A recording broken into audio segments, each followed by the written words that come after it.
Hello everyone, welcome back to my channel Riya's home kitchen. আশা করি আপনারাও ভালো আছেন আর আমরাও ভীষণ ভালো আছি। আজ আমি চলে এসেছি আরেকটি নতুন রেসিপি নিয়ে। আজকের রেসিপিটি হলো বাঁধাকপি চিংড়ি মাছ দিয়ে। আমরা তো মাছের মাথাতে বাঁধাকপি অনেক খেয়েছি, আজ আমি চিংড়ি মাছ দিয়ে ট্রাই করেছি। রেসিপিটা পুরোটা দেখুন, ভালো লাগলে অবশ্যই আমার চ্যানেল ভিডিওটিতে লাইক করবেন আর চ্যানেলটিকে সাবস্ক্রাইব করে দেবেন। তো চিংড়ি মাছ বাঁধাকপি দিয়ে বানানোর জন্য ফার্স্টেই কয়েকটা ছোটো চিংড়ি মাছ নিয়ে নিয়েছি। চিংড়ি মাছগুলোকে আমি ফার্স্টে লবণ হলুদে মাখিয়ে নিয়েছি। লবণ হলুদে চিংড়ি মাছগুলোকে রেখে আমি 5 থেকে 10 মিনিট রেখে দিয়েছিলাম। তারপর আমি একটা কড়াইয়ে তেল গরম করে নিয়েছি। তেল গরম করে তার মধ্যে আমি চিংড়ি মাছগুলোকে দিয়ে দিচ্ছি। চিংড়ি মাছগুলোকে দিয়ে দেওয়ার পর আমি চিংড়ি মাছগুলোকে কিন্তু খুব ভালোভাবে ভেজে নেব। মাছের মাথা দিয়ে কপি ঘন্ট রেসিপিটা কিন্তু ভীষণ ফেমাস, আমাদের বাঙালিদের ভীষণ পছন্দের একটা রেসিপি। মাছের মাথা দিয়ে বাঁধাকপি ঘন্ট অনেকেই পছন্দ করেন, তাই আজ ভাবলাম একটু অন্যরকম কিছু করা যাক। তাই আমি চিংড়ি মাছ দিয়ে বাঁধাকপি ঘন্ট করেছি। চিংড়ি মাছ দিয়ে বেশিরভাগ লাউ ঘন্ট হয়, কিন্তু আমি আজকে একটু চিংড়ি মাছ দিয়ে বাঁধাকপি ঘন্ট করেছি। খেতেও কিন্তু ভীষণ ভালো হয়েছে। তো চিংড়ি মাছগুলো ভাজা হয়ে গেছে, আমি একদম লাল করে ভেজে নিয়েছি। চিংড়ি মাছগুলোকে আমি আলাদা একটা পাত্রের মধ্যে তুলে রাখছি। ছোটো ছোটো চিংড়ি, এই চিংড়িগুলো কিন্তু আলাদা করে ঝোল করলে বা আলু দিয়ে চচ্চড়ি করলেও ভীষণ ভালো লাগে। তো চিংড়ি মাছগুলোকে আমি ভেজে আলাদা করে তুলে নিয়েছি। এবার আমি একটা পাত্রের মধ্যে কপিটাকে কেটে নিয়েছি, বাঁধাকপি, সেটাকে আমি ঝিরি করে কেটে নিয়েছি। আলুগুলোকেও ডুম করে কেটে নিয়ে খুব ভালো মতো ধুয়ে নিয়েছি। এবার আমি কড়াইয়ের মধ্যে তেল গরম করে নিয়ে তার মধ্যে একটুখানি জিরা ফোড়ন দিয়েছি। জিরা ফোড়ন দিয়ে তারপর আমি এর মধ্যে দিয়ে দিয়েছি কাটা একটা গোটা টমেটো। এবার আমি টমেটোটাকে হালকা করে ফ্রাই করে নেব। তেজপাতাও দিতে পারেন, তেজপাতা যদি দিতে চান তেজপাতাও কিন্তু ফোড়ন দিতে পারেন। কপিতে তো তেজপাতা ফোড়ন দেয়। আর এখানে আমি কেটে রাখা বাঁধাকপিগুলোকে দিয়ে দিচ্ছি। আলুগুলোকে আমি আলাদা করে ভেজে নিইনি, আলুগুলোকে আমি এর মধ্যে দিয়ে দিচ্ছি। আলুগুলো কিন্তু সঙ্গে সুন্দর ভাজা হয়ে সিদ্ধ হয়ে যাবে, সেই জন্য আমি আলুগুলোকে আর আলাদা করে ভাজা করিনি। তো আমি কপিগুলোকে ভালো করে এবার নেড়ে চেড়ে নিচ্ছি, ভালোভাবে ভাজা করে নেব।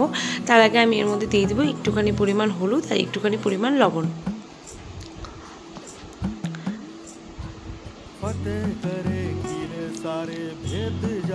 এবার আমি কপিগুলোকে ভাজা করে নেব। বেশ যখন কপিটা একটু কালার চলে আসবে তখন আমি এর মধ্যে দিয়ে দেবো মশলা তার আগে মশলাটাকে চলুন তৈরি করে নিই। মশলা তৈরি করার জন্য আমি মশলা একটুখানি নিয়ে নিয়েছি একটা বাটির মধ্যে। দিচ্ছি আমি প্রায় 1 চামচ মতো লঙ্কার গুঁড়ো, জিরের গুঁড়ো, আদা বাটা দিচ্ছি আমি 3 চামচ মতো। লঙ্কার গুঁড়োটা কিন্তু আমি পুরোটাই কালার হওয়ার জন্য দিয়েছি, এটা কিন্তু কাশ্মীরি লঙ্কার গুঁড়ো। কালার হওয়ার জন্য আমি লঙ্কার গুঁড়োটা দিয়েছি।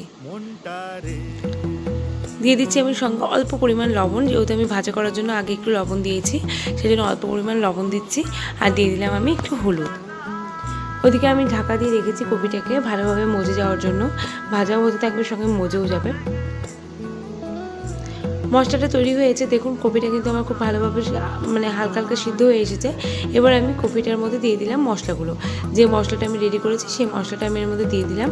সঙ্গে মশলাটা বাটিটা ধুয়ে সেই জলটুকুও আমি এর মধ্যে দিয়ে দিলাম। কপির মধ্যে আলাদা করে কোনো জল দেবো না, মশলার বাটিটা ধুয়ে যেটুকু জল সেটুকু জলই এর মধ্যে দিয়েছি। এবার আমি মশলাগুলোকে কপিটার সাথে খুব ভালোভাবে মিশিয়ে নেব। খুব ভালোভাবে মিশিয়ে নিয়ে আমি এটাকে আবারও ঢাকা দিয়ে রেখে দেবো কিছুক্ষণের জন্য। মোটামুটি 2 থেকে 3 মিনিটের মতো ঢাকা দিয়ে রেখেছিলাম। কপিগুলো কিন্তু আরও একটু ভালোভাবে মজে গেছে। এবার আমি আরও একটু নাড়াচাড়া করে নেব। কপি ঘন্টের মেন যেটা ব্যাপার, কপিটাকে মজানোটাই হচ্ছে ব্যাপার। কপি মজাতেও বেশিক্ষণ টাইম লাগে না। কপিটাকে হালকা করে ভেজে নিয়ে একটু ঢাকা দিয়ে রাখলে কিন্তু কপি থেকে অটোমেটিক জল বেরোয় আর কপিটা কিন্তু মজে যায়। আর তাতে যদি অসুবিধা হয় তাহলে একটু পরিমাণ জল, যেটা মশলার সাথে দিলাম, সেই জলটা কিন্তু আপনারা দিয়ে নিতে পারেন। এবার কপিটা খুব ভালোভাবে মজে গেলে পরে আমি তার মধ্যে ভেজে রাখা চিংড়িগুলো দিয়ে দিলাম। চিংড়িগুলো দিয়ে আমি এটাকে খুব ভালোভাবে নাড়িয়ে নেব। এবার আমার একটাই কাজ, যে কপিগুলোকে খুব ভালোভাবে কষিয়ে নেব মশলার সাথে, আর ভাজতে থাকবো ততক্ষণ পর্যন্ত যতক্ষণ না খুব ভালোভাবে মজে যাচ্ছে আর কালারটা চলে আসছে। কপির কিন্তু আলাদা করে কোনো কালার আসবে না, যত ভালো করে মজাতে পারবেন ততই কিন্তু সুন্দর একটা কালার আসবে। কপিটাকে আমি খুব ভালোভাবে মজিয়ে নিয়েছি। মজিয়ে নেওয়ার পর তারপরে আমি এর মধ্যে দিয়ে দিলাম একটু পরিমাণ গরম মশলার গুঁড়ো। গরম মশলার গুঁড়ো দিয়ে আবারও ভালোভাবে নাড়িয়ে চাড়িয়ে নিচ্ছি। গরম মশলার গুঁড়োটা আমি যখন দিয়েছি তখন কিন্তু ফ্লেমটা আমি একদম লোতে রেখেছিলাম, একদম বন্ধ করে দেইনি। তারপরে আমি কিছুক্ষণ মতো নাড়াচাড়া করে নিয়ে আমি এরপর ঢেকে রাখবো। আমার কপি ঘন্ট কিন্তু প্রায় রেডি। এবার আমার কিন্তু ভালোভাবে মজেও গেছে, দেখছেন কালারটাও চলে এসেছে। এবার আমি কিছুক্ষণের জন্য হালকা ফ্লেমে ঢেকে রেখে দেবো, তাতেই আমার রেডি হয়ে যাবে কিন্তু কপি ঘন্ট। কিছুক্ষণ বাদে যখন ঢাকনাটা আমি তুলে আমি ঢেলে নিয়েছি আলাদা একটা পাত্রে। তো দেখুন এই যে আমার কপি ঘন্টের রেসিপি তৈরি হয়ে গেছে। একটু অন্যরকমভাবে চেষ্টা করেছি, ভালো লাগলে অবশ্যই বাড়িতে ট্রাই করবেন আর আমাকে জানাবেন আপনাদের রেসিপিটি কেমন লেগেছে। তো চলুন দেখা হচ্ছে নেক্সট আরেকটি ভিডিওতে।